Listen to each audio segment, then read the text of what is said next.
TV11 news channel में आप तमाम का इस्तकबाल है। पारसीगुड़ा में A1 फ्रेश चिकन शॉप पर टास्क फोर्स और GHMC हुक्काम के मुश्तरका छापे।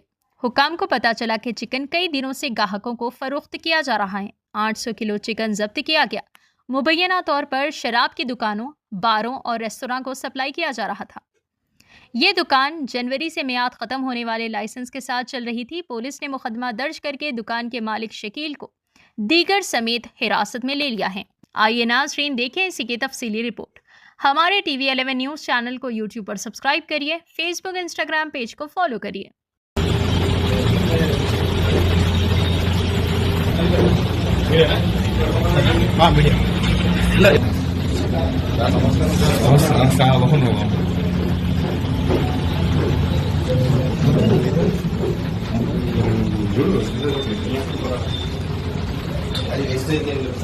వెస్టేజ్ ఏం చేయాలి మరి ఎక్కడ పడేస్తారు రోడ్డు మీద కాలు కింద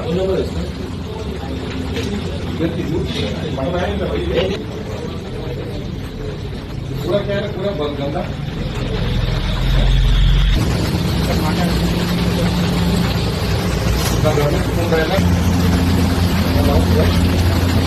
నమస్తే